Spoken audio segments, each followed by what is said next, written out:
Hello, I am recording a video, obviously, and trying not to burn myself on this candle. Sorry about the bad lighting. I did the best I could do with this high-tech equipment here that I got at the same store as my guitar. Just got wax on me. Ooh. This is a response to Chelsea Jane, and I'm sorry if you can't hear me because I have to talk quietly because my mom's asleep, so turn the sound up, volume up. So there will be a link to Chelsea Jane's video below, and click on that when you're done watching this. She asked some really cool questions about Harry Potter. The questions weren't really intended for me.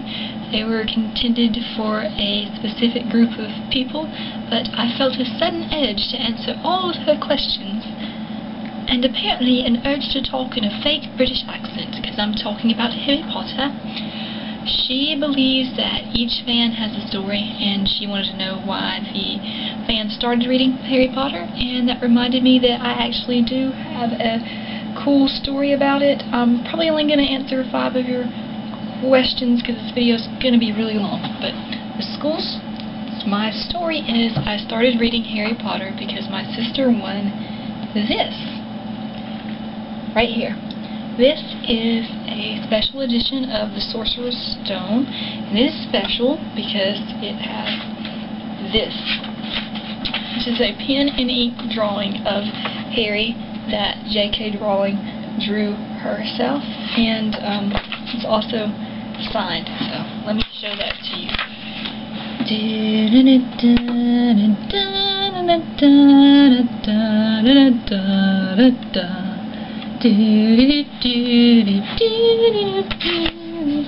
Yes, so she won that, she gave it to me, and I had to do a book report because I was in middle school and it was the book that I had, and I chose it, and at first I was really bored with it and I didn't see what the big deal was, and I had to force myself to finish reading it. And then I thought it was really predictable until I finished reading it, and then when I finished reading it I was like, wow, that's the most amazing thing ever in the world. And if I haven't already proven to you in my other videos that I'm a complete dork, then I'm going to prove to you now that I'm a complete dork. The next question, what position would you play on a Quidditch team? I'm not very athletic, so I don't think I would even make the Quidditch team. But I think I would be chaser, because I think it would be less pressure than being seeker, and everyone would get mad at me for causing my team to lose if I was seeker. But if I was good at it, then I might want to be seeker. Next question is, who was my first Harry Potter crush? That's easy, Cedric. But even though I never had like a crush, if a guy like Harry existed and was actually close to my age, then he would be like the perfect guy for me, because I don't care what anybody says, his character is brave and loyal and amazing. And when I was around 14, I got my computer for Christmas, and I named it Harry, and it still says Harry in big silver letters, and it's embarrassing. Next question, how many times have I read all 7 books? And I don't want to answer that because it's also embarrassing, considering there's literally about 4,000 pages in the whole series, and as a Christian I should probably be reading the Bible instead, but I can't really give you an accurate number.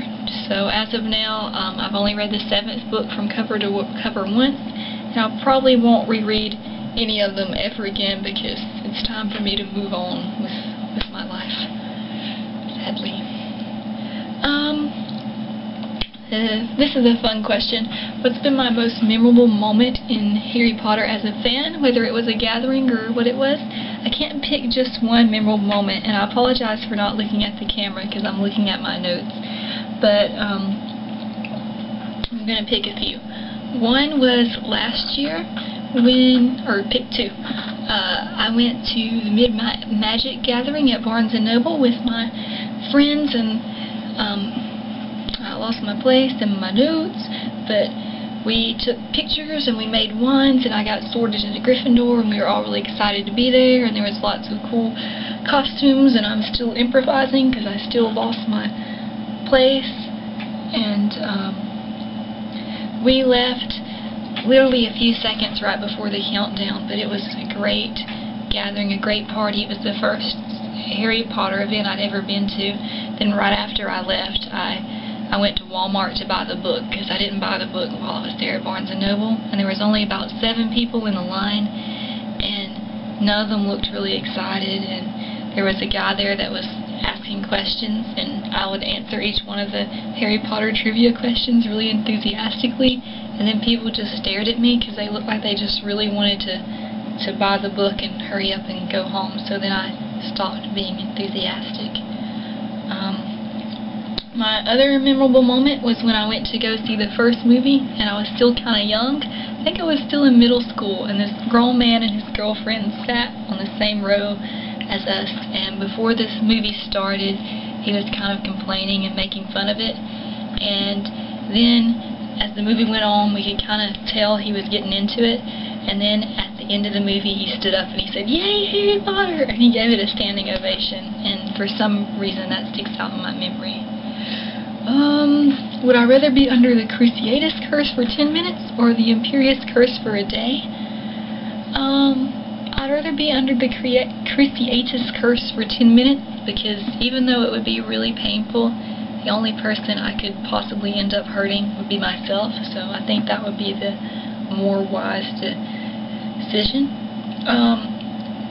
One of the questions that Chelsea Jane asked is, what is the nerdiest Harry Potter item that you own? I'm going to rephrase that question into what is the most awesome Harry Potter item that I own, and that would probably be my fleece blanket.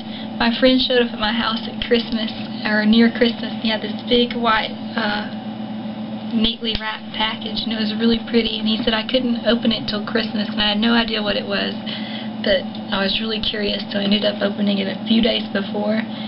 And it was my Harry Potter fleece blanket, and it has a picture of Harry, Ron, and Hermione on it, and then in the background it has each of the characters like Luna and Cho and Neville and all the characters' names written in different fonts, so it looks like their signature, and it's really pretty and really awesome.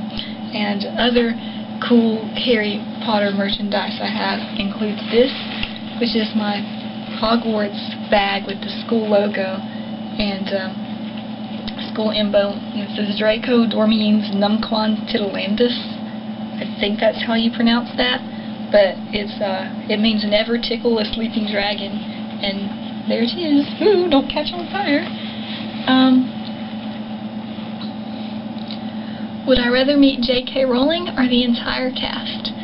I'm gonna have to say entire cast, but only if that includes Robert Pattinson, even though he's not in Harry Potter movies anymore, and I think he's going to be well known for Twilight. Oh, your other question challenge thing was convince you to read Twilight. Go click on my username. I wrote a song about that book, and watch it and tell me what you think, even if you think it's the worst thing ever. Well, I thought I answered more questions than that, but I guess I didn't, so now I can go to bed. Bye!